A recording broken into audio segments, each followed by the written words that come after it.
Hello, ladies and gentlemen, Azukai here, bringing you another video for Conqueror's Blade, published by Purse Interactive. First, I'm going to read out the article for the Yellow Turban Chanters, and then we'll actually get to see them on the PTR. Anyway, getting straight into it.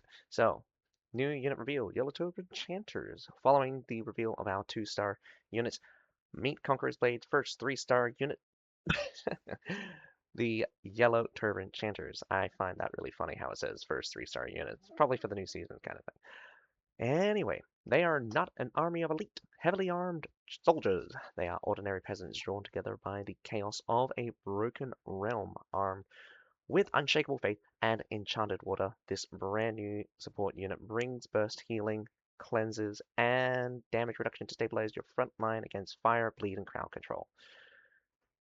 We've got a little video here.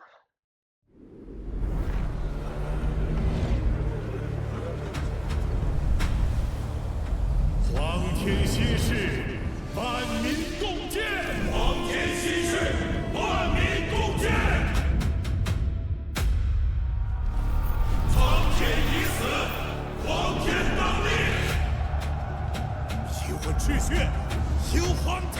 斩尽千里，共迎皇天。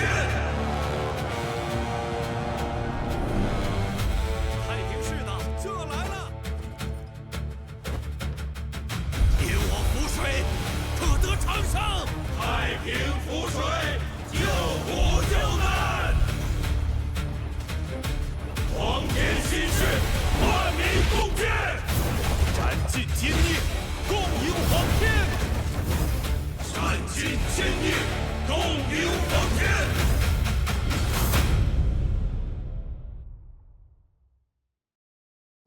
Okay. So you got to see the two abilities. Obviously, one's a heal ability and one is a crowd control recovery ability. So, unit lore. In the twilight of the Eastern Han Dynasty, as the empire waned and natural disasters ravaged the land, a movement known as the Way of Great Peace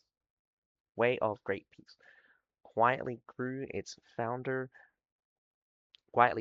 grew. Man, sometimes I read this like terribly with pause and stuff. Its founder, proclaiming himself the great sage, won the heart of the masses by healing the sick with chanted water. Enchanted water? English is terrible, I know. Or maybe chanted water is a thing, and I have no idea what chanted water is. Eventually, under the war cry, the azure sky is already dead, the yellow sky will soon rise. They launched the massive Yellow Turban Rebellion.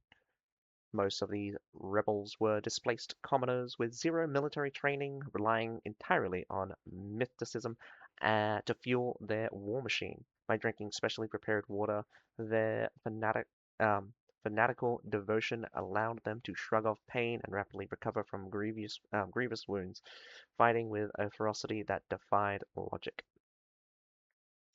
Alright. Tactical value. How do they support the line? As a 3-star unit, the Yellow Turban Chanters boast a low leadership cost, making them an incredibly flexible addition to almost any warband. While damage dealing units rise and fall with the meta, a pure support unit's value lies entirely in its utility. They aren't here to secure kills or hold the line themselves, they exist to act as an error correcting backbone. As long as they can solve critical battlefield problems, like an ally getting CC'd or a shield wall melting to fire, they will always have a place in your roster. Gonna have to massively disagree with you. Honestly, a support unit's worth might be, a support unit's worth is its ability to support other units, but unfortunately the opportunity cost for that is way too high. You're always better off having two strong units than one unit being supported by another. And it's this failure in kind of like how support units are designed to be essentially non-combatant that makes them either require horrendously disproportionately powerful supporting abilities, or you actually just give them like actual capabilities like shield maidens. Shield maidens like buffs are like very minimal in comparison to like some of the other units that we have supporting.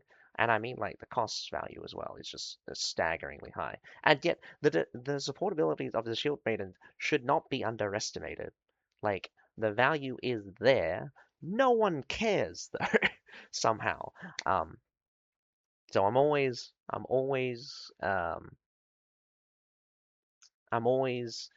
very concerned about support only units. They're never really sufficient to actually they're never really worthwhile to bring because the opportunity cost to bring them is really terrible. Just awful to bring them. Yeah, you're a fodder unit, and unless your allies are strong enough to compensate you not bringing a combat unit, you're really out of luck with trying to use this unit in any capacity, or I mean, like in your support capacity. Okay, disclaimer: the Yellow Turban Chanters are currently in testing. Specific stats, duration, trigger conditions, and final effects are subject to change before the official release. Of course, we all know that they can change at any moment. Hopefully, they do change in a way that makes them worthwhile, but let's continue. During the Chaos, a realm divided season, the Yellow Turban Chanters cost less leadership. Great Sage, led by Zhao Jiao. Jiao? Mm, Jiao? Jiao? Jiao? Zhang Jiao? I'm probably saying that wrong.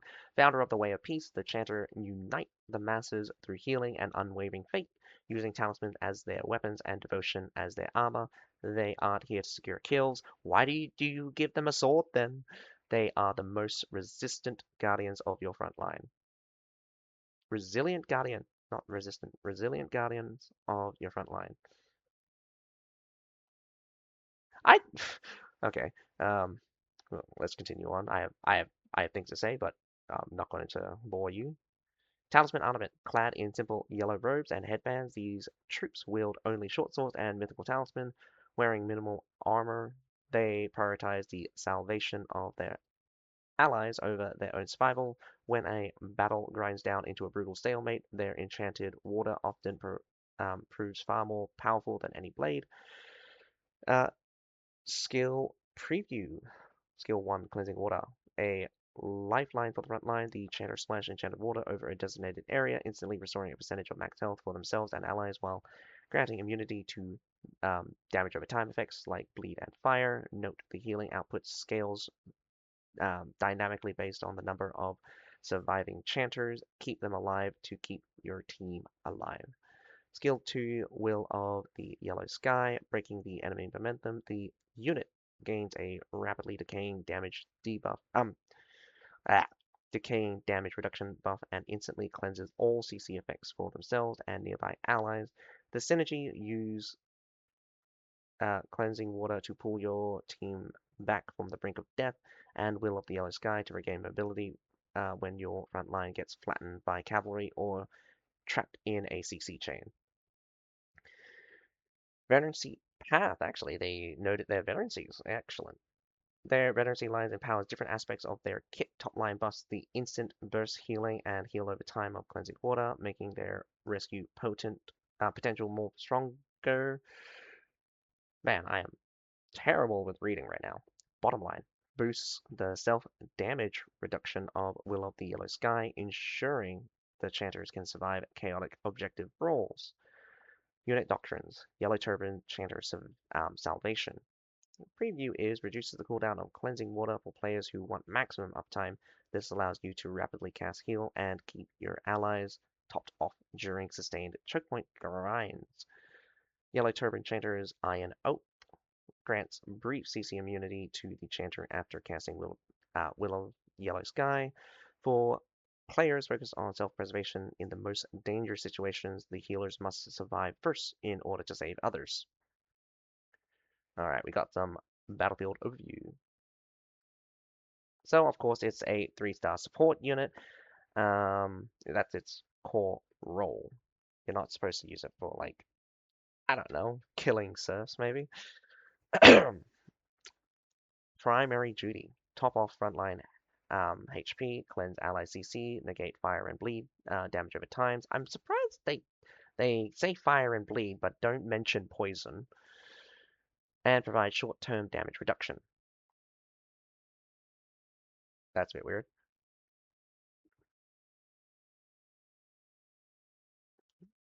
The unit gains. Yeah. Um.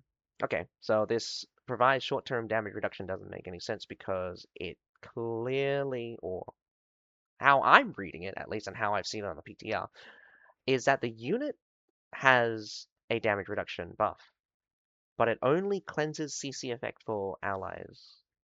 So that's a weird thing. So I don't know why it says short-term damage reduction primary duty. That's supposed to be okay. Best scenario, capture point rolls. Oh, interesting. Choke point grinds, fire covered area, recovering from a cavalry charge, or saving a low health slash CC'd core allied unit.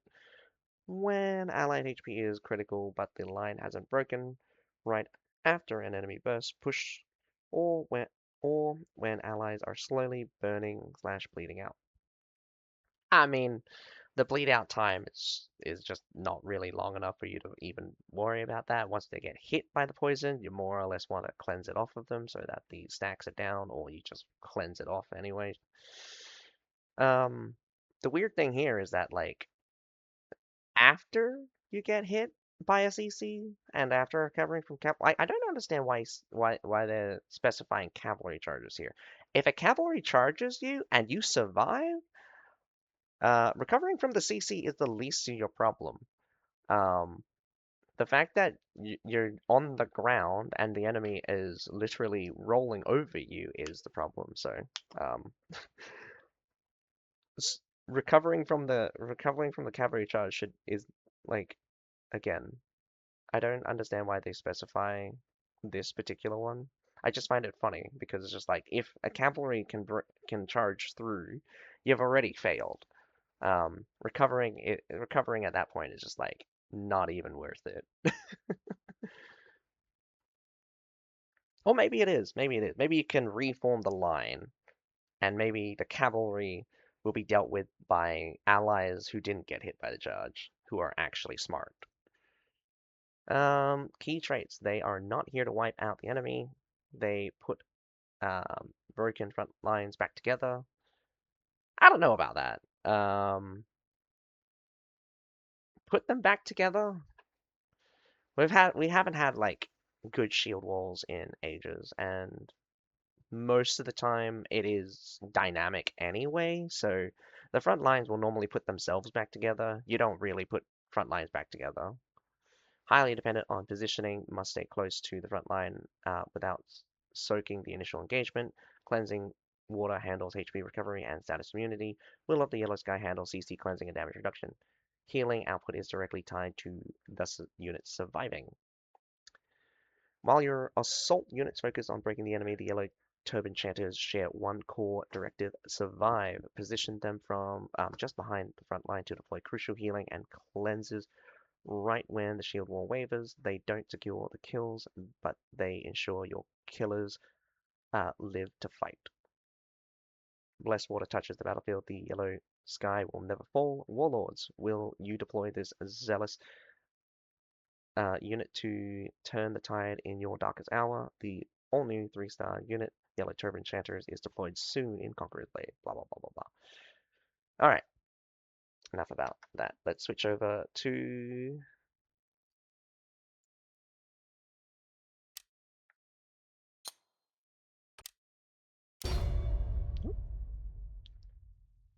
Oh, not that one.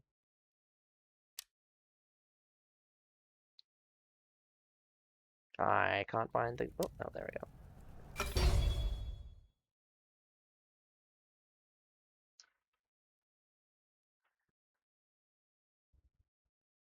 Oh, I don't know why it's uploading. Must have been a bit laggy there. Lag.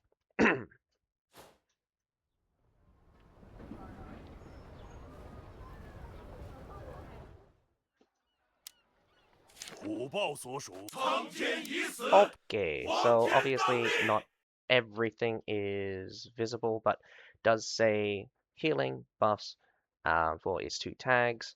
Again, very self-explanatory, capable of restoring and healing allies, capable of granting buffs to allied units.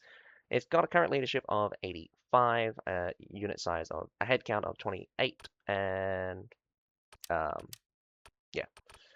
So it's got its two unit traits. One of them is again uh, not finished, but with its leadership being reduced by 10 in the current season, so assuming that the 85 actually is supposed to go up to 95, it's not exactly cheap as the other support units, but not as expensive as Shirt Diners. It's got dispersed and circle or shield transformation by the looks of it, but it's a circle formation. You've seen it in the trailer. You'll see it again soon. Obviously, cleansing water, sprinkle chanted water, waters on a target area to instantly heal self and allies for 15% max health.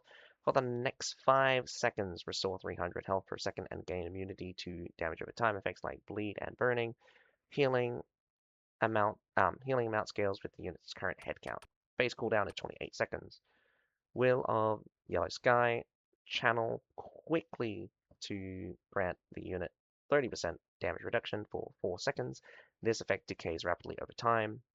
Instantly cleanse crowd control effects from the unit and nearby allies. So again, there's a bit of a separation there. So the 30% damage reduction doesn't seem to apply to allies, just the unit itself. Base cooldown is 35 seconds. This is a little look at the attributes. 7,970, not particularly high. It is actually fairly low, probably lower than the Wuxing Pikeman, but Wuxing Pikeman should still be like 500 points up.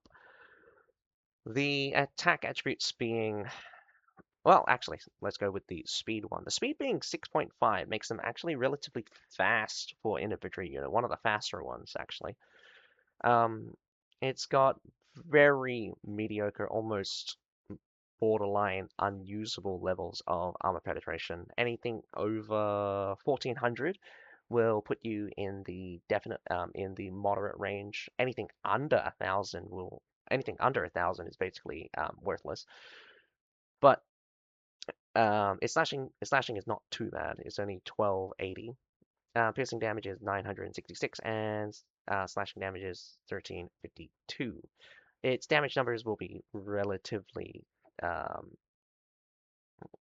relatively respectable in against units that have roughly around about 300 armor. Its defenses are incredibly low as well. Reminds me of the Ronin. Actually, the Ronin have even lower health, even lower armor, I believe. Piercing defense is only 257, slashing defense is 270, and the blunt defense is 213. They don't have any block or block recovery. Heading over to the veterancy nose, we have the soldier's life health increased by 3% for 3 times. That means 9% extra.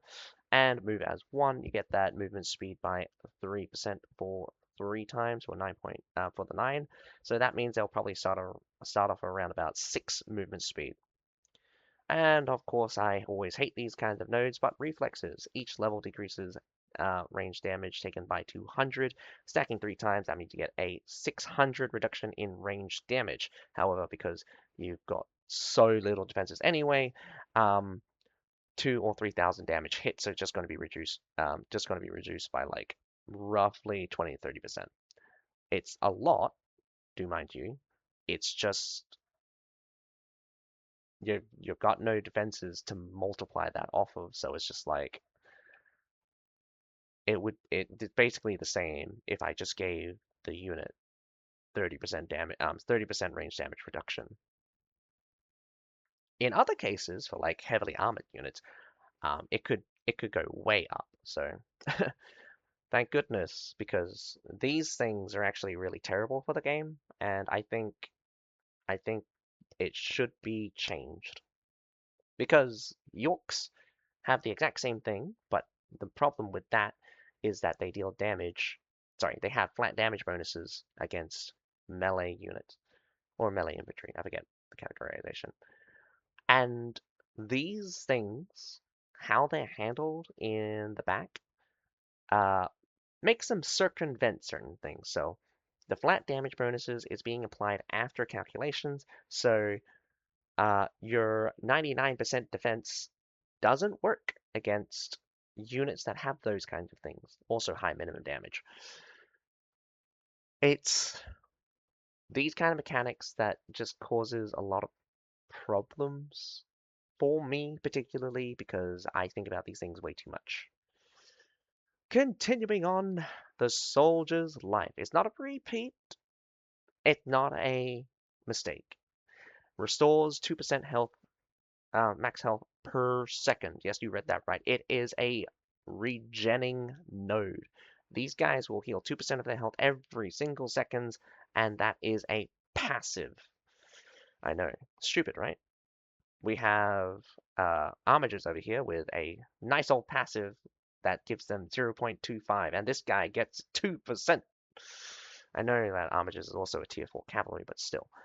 The the worst thing about regenning units is they create an attrition problem where if the enemy can't deal enough damage to overcome your regeneration, you will never die. Thank goodness these guys are really squishy and you would kill them almost in an instant. But for things that are actually tanky and for things that are actually hard to kill, Spear Sergeants is a good example. Men-at-Arms is a good example.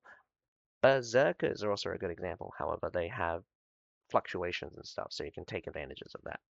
However, my stance is always the same. Healing should be limited. Healing should not be abused.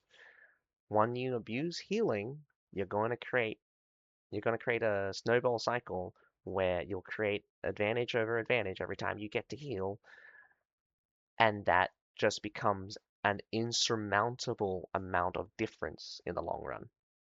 You either need to account for that healing and deliberately make the units that are capable of healing weaker on average compared to units that can't.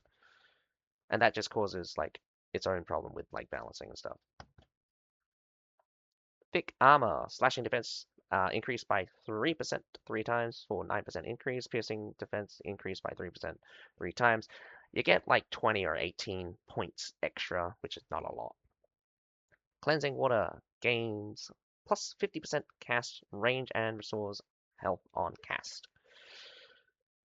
Anti-infantry. Reduce melee damage taken by 5% per level. That's a great one. Again, very normal, very standard. I don't have a problem with damage reduction percentage-wise because they're still calculated properly in the back end. Slashing, increasing slashing damage by 3% per level for 3 times for 9%. Oh, you get the 5% melee damage taken 3 times, so it's 15% in total. All defense increased by 2% per level for 6% in total. Piercing damage by 3% 3 times for 9%. Will of Yellow Sky grants plus 30% damage reduction. The weird thing here is whether or not the Yellow Sky damage, this part of the damage reduction is added on as a magnitude. So it's 60% and it gets reduced down to whatever, or is the 30% initially that gets reduced and this 30% stays flat, which again is something that I have not bothered to test and probably doesn't matter. Anyway, also the Yellow Turban Chanters become Golden Bell instead of Great Peace. Before we head over to the training yard and we get to see the units, let's have a look at the Tiger and Leopard 天下 Cavalry. 肖瑞，舍All 我 right, 其谁？ it's got two nodes. Well, it's got two. What do you guys call it? It's got two tags: area attack and formation breaker. So capable of inflicting wide area damage and excels at breaking into enemy lines and causing chaos. Basically, every cavalry does the exact same thing, only slightly different. It's got a leadership cost of 310, a little bit on the expensive side. A head count of 20, pretty big considering that they're classifying they're getting classified as some kind of heavy shock cavalry. We have, obviously, the first one is the leadership one. We don't know, we don't know. Fire resistance and the combat penalty versus heroes. Very interestingly enough. Charging damage dealt to heroes by this unit charging skills reduced by 15%. It's basic health. It's actually kind of surprising how squishy these guys are. Basic health is 10,826. Obviously, you know the strength is 20, leadership is 310, a speed of only 7.5. It doesn't feel like it, but again, 7.5 is one of the slower cavalries. I think monastic knights share the same speed as hussars. Actually, no, monastic knights should be 6.5, I believe. No surrender! No, it is 7.5. It is just a sluggish straight. That makes them really slow. Continuing on, we have the piercing armor penetration being 1779, slashing armor penetration going for 1751. Piercing damage is 1077, slashing damage is 1522. Piercing defense is 492, slashing defense is 586, blunt defense is 449. Overall, stat-wise, nothing to write home about, except for the slashing damage being at 1522. That is actually quite high. Continuing on to their veterancy nodes, we have the Soldier's Life increases health by 3% per level, 2 times for 6%, increase slashing damage by 2% per level for 6%, increase piercing armor penetration by 5% per level for 3 times for 15%, and we reduce Tiger Leap cooldown by 1 second per level. I'll finish this and we'll go back. I'm so sorry. I forgot to read out the formation and unit order. Increases damage to infantry by 200 per level. Again, I never like these things. They cause problems. That's 600 flat damage that will just ignore any kind of defenses. Depending on how strong these units are, this could be a problem. Well, no. I mean, this will be a problem for units that rely on heavy defenses. And again, CB just loves to just create problems or fix problems by adding more problems. So these flat damage bonuses essentially not taking are not being are not being affected by defenses and stuff really hurts the economy of unit balances. Either every single unit needs to have some portion of this added onto them, but that just creates an additional layer of convolutedness. So I much rather they just have bonus damage versus infantry, so they're consistent across the board. This way, this is just makes them this just makes them arbitrarily more effective against heavily armored units than necessary. If you wanted to make them good against heavily armored units, you just buff up their penetration. It it would still affect heavily armored units more than it would affect light armored units, and also it wouldn't cause like weird issues with maybe it will. Anyway, I think it would just be better health wise for the game. Reduce predator charge cooldown by 2 seconds per level. For 4 seconds off, we get increased slashing armor penetration by 5% per level for 10% in total. And chargers grant an additional plus 10% damage dealt and damage reduction at max stats.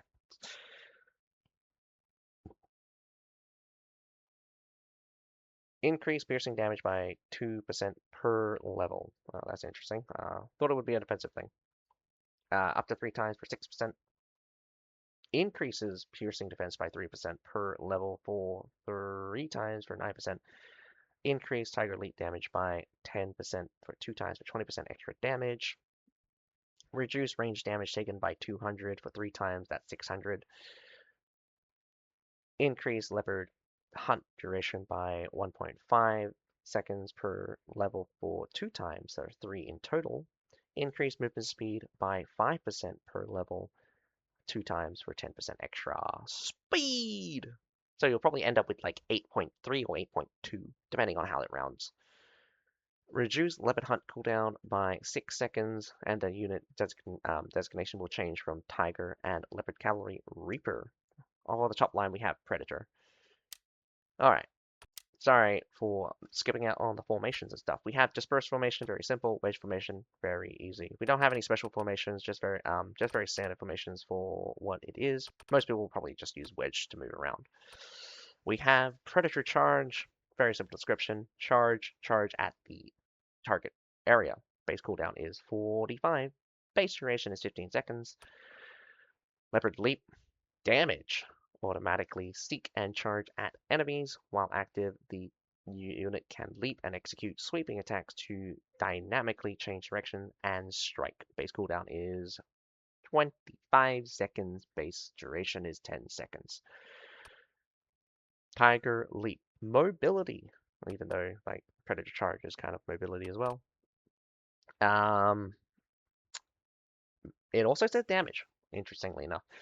Instantly cleanse crowd control, leap forward with a sweeping attack, then change in the specified direction. So base cooldown is 28 seconds, base duration is 8 seconds. Excellent. We got no for the Chronicles. The doctrines for these units are not in the description, so we won't be able to run those off. Yeah, these three. So I won't be able to describe them to you. Well, read the description, not describe them to you. I don't particularly know which one's which.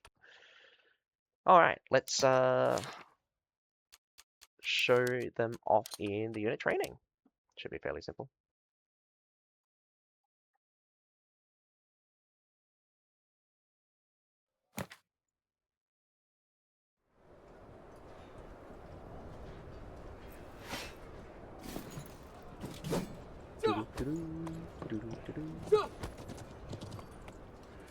Alright, we'll start off with Great East Yellow Turtle. Obviously, a very nice looking unit. The circle formation is also quite neat, if I do say. It's got like this really cool pattern of just like triangles, and you got a square in the center. It's actually it's just surprising how orderly it looks.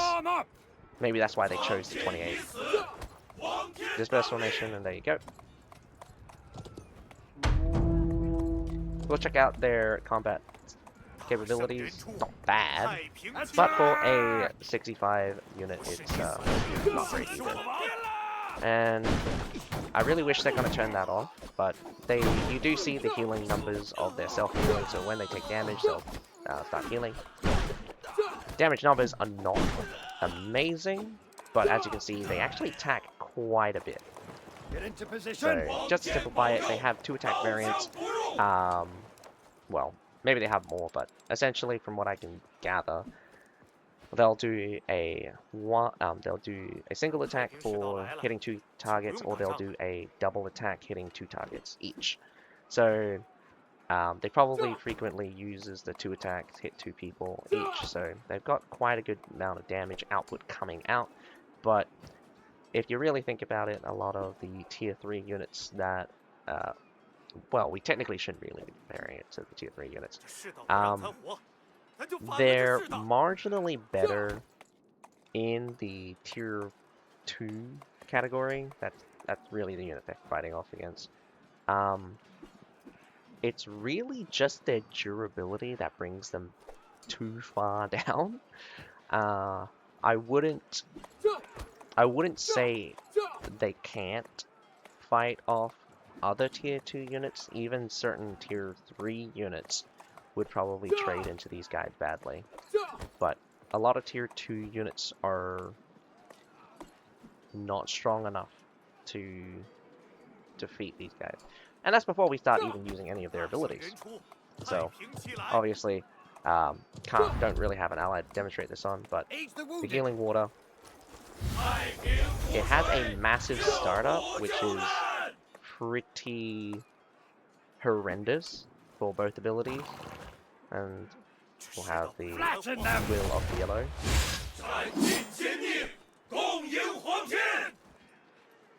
And boop, there it goes. It's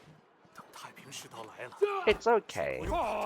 I don't really bank on these guys being the real support units you would bring, because honestly, the cooldowns are just way too long. The healing in itself is strong, and it's valuable. But imagine having to run around and waiting like 25 seconds. Like, you only get to heal every 25 seconds. You only get to do anything. You only get to cleanse someone's CC every 35 seconds with the Will of the Yellow Sky. Like, in comparison, the longsword. Yeah, no, in comparison, the longsword's Heaven of Mercy is a 20-second heal that heals for 1.5 per second for 10 seconds or so. I forget how many ticks it does. Someone calculated the ticks. It's not 10, apparently. But just imagine, I'm healing 15%. I can get 2 heals out before they can get their second heal out. And, I mean, maybe you could have multiple Yellow Turban Chanters as well. It's cheap. It's just not a unit that is worth its value just to use its abilities, however. And I'm really upset about any kind of support units that work like this. It's fun to see them around. To actually work with them is just way too hard. You just think of any combination of just like my team versus the enemy team, and I've got this dead weight to carry.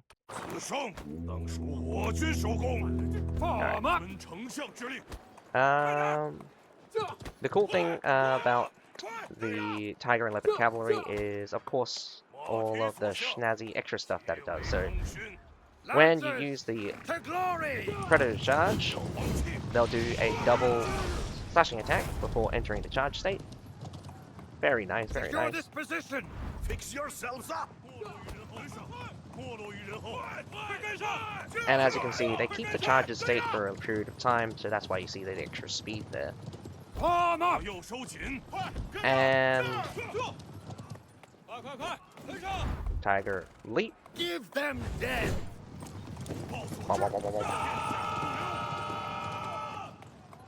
Secure this position. The other thing about Tiger's Leap is that instead of a leap at certain angles, I think it's like anything greater than 30 degrees, they will actually change directions. So, well, best off just to see it from like a whole 180 kind of scenario. See how cool that looks? See how cool that looks? Oh man, I really do love those kinds of acrobatics. I wish more units did this, especially cavalry units.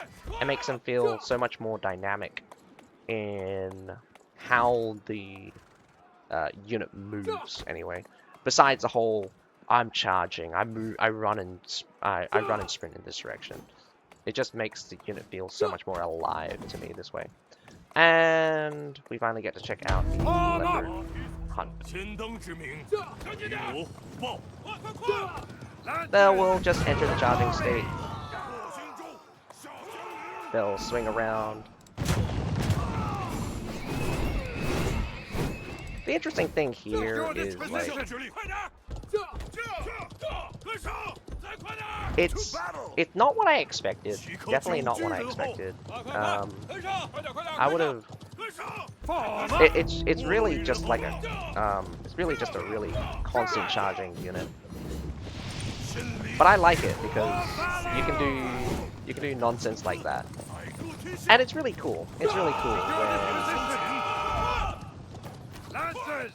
It's really cool.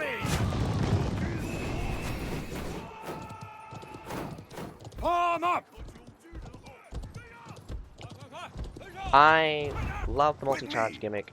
It's one of my favorite things with cavalry. And again, Corteliers did it first. You had the Benevere Rangers, and now we have, well, you had the resetting charge for, what's its face? This is 1G Heavy Cavalry. These guys now have multiple charges. You probably already noticed that the damage is not that great. I mean, just in comparison, like, the Predator Charge damage at a distance, not bad, but it's not great either. With a height of like 8,000 at most, probably around most. You'll probably see a lower damage numbers because you're hitting harder stuff. While the Tiger League one is also very interesting. Even though it's classified as a charge, it does jack all damage. And that's a very interesting part as well. All of these abilities are classified as charges, but when it comes to doctrines, only the first one counts as a charge. Secure this position. And just to check out Tiger's League on something a little bit harder, it's one thing that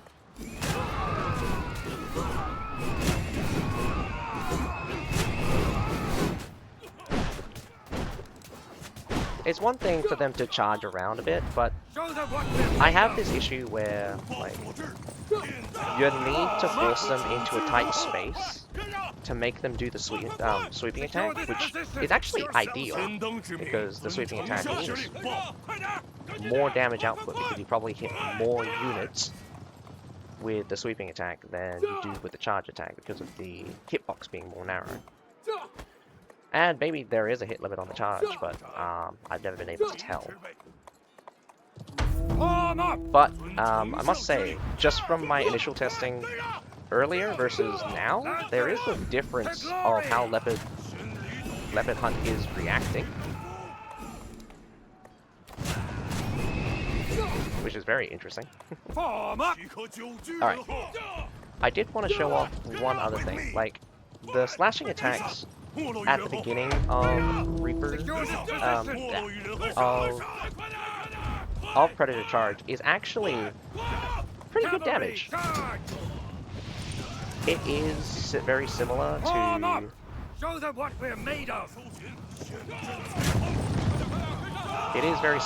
the weapon veteran from the 1G Heavy Cavalry, so you can use it to point-blank charge people, and as long as you're at speed, they will enter the charge state practically instantly, or, I mean, almost instantly after finishing the charge. So it's seamless, absolutely seamless, and it feels great, honestly. It feels amazing when you do stuff like that.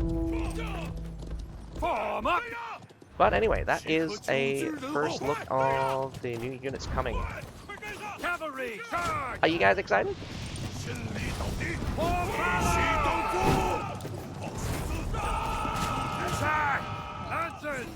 To glory! I do know that these guys are just going to be a hell of a unit to pin down. And as much as I don't like the fact that cavalry ignore collision, sometimes I can appreciate the actual design and concept for things. But yeah, for what I can say for now, the power level of both of the units are kind of on the weaker side. I definitely don't think the Tiger Leopard Cavalry lives up to their namesake, at least when it comes to other cavalry units. There are intricacies, though. One thing to point out as well is Leopard Hunt. If you stop the charge, their sweep attack works as a counterattack, so they will cleanse. They will automatically cleanse whatever CC with that sweep attack. So if you CC them, get ready to get hit with that sweep attack. Fortunately, they're really squishy, and so they'll just get completely rolled. The only issue I realistically have is this one problem where if you try to do a point-blank leap attack, it gets locked up like that.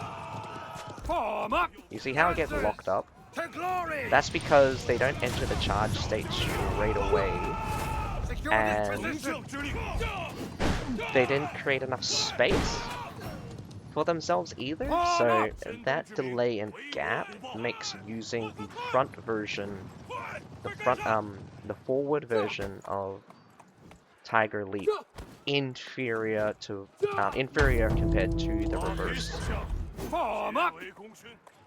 Because if you use the reverse one, like the sweep attack lets them almost instantly enter the charging state straight away. Secure this This position. unit skill is on cooldown. Cavalry, charge.